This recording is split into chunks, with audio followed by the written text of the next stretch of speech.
राजा भैया का सबसे बड़ा ऐलान, सियासी गलियारों में मच गया तूफान। 4 लाख हिंदू मंदिरों को आजाद करो। यूपी विधानसभा में राजा भैया का सबसे बड़ा विस्फोट। अन्य धार्मिक स्थानों पर चढ़े दान नहीं लेती सरकार, वैसे हिंदू मंदिरों पर चढ़ावा ना ले सरकार। पहली बार राजा भैया का ऐसा धांसू बयान। सनातन आस्था पर नियंत्रण, सियासत में भूचाल। यूपी विधानसभा में गूंजा पहलगाम हमले का जिक्र। आतंकियों ने देखा कौन हिंदू। जातीय एजेंडों के बीच सनातन की गूंज। राजा भैया की मांग ने उड़ाई विरोधियों की नींद। दोस्तों, देश की सियासत में इन दिनों जातीय समीकरणों और धार्मिक एजेंडों पर बवाल मचा हुआ है।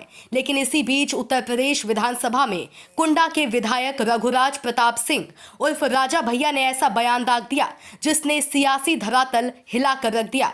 जी हां, राजा भैया सदन में खड़े होकर सीधा सवाल ठोक दिया कि आखिर इस देश में 4 लाख से ज्यादा हिंदू मंदिरों पर सरकार का नियंत्रण क्यों है। मंदिरों पर चढ़ने वाला चढ़ावा सरकारी खजाने में क्यों जाता है, जबकि ना किसी मस्जिद के दान पर, ना किसी चर्च के चढ़ावे पर सरकार की नजर है।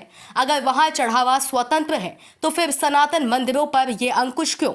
जैसी कई सुविधाएं उपलब्ध हैं श्रीमान। भारत में लगभग हर प्रमुख धर्म का व्यक्ति रहता है। हिंदू हैं, मुसलमान हैं, सिख हैं, ईसाई हैं, लेकिन किसी भी जैन हैं, किसी भी अन्य धर्मानुयायी के धर्म स्थल से पैसा नहीं लिया जाता है। कहीं आपने सुना है मस्जिद से पैसा ले रही है सरकार, चर्च से पैसा ले रही है सरकार?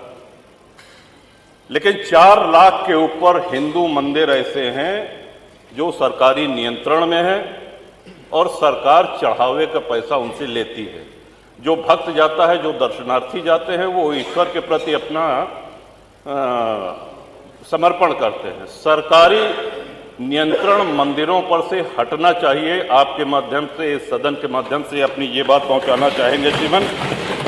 और हमारा स्पष्ट मानना है, लोग राजा भैया ने मांग कर डाली कि मोदी सरकार और योगी सरकार इस अन्याय को खत्म करे। हिंदू मंदिरों को भी सरकार की पकड़ से मुक्त करे। मंदिरों के चढ़ावे को बजट में ना गिना जाए, उसे मंदिरों और सनातन समाज की सेवा में ही इस्तेमाल होने दिया जाए।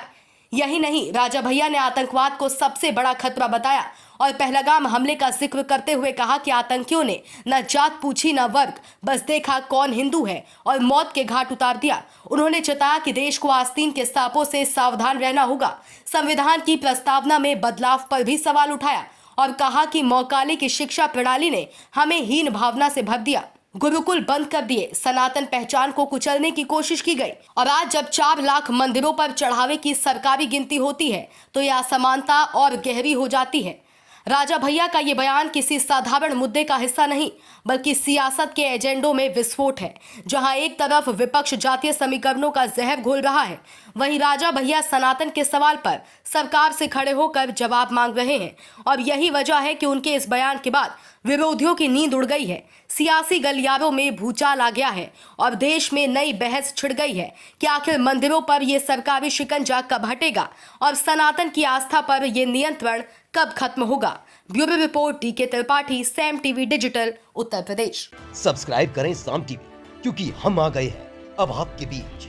दिखाएंगे सत्ता के वादों और अपराधियों के एक एक कारनामे की हकीकत। और हाँ, अगर आपके पास भी हो कोई ऐसी खबर तो कमेंट करके हमें बताएं, क्योंकि बिना डर और दबाव के हम दिखाते हैं हर एक खबर डंके की चोट पर।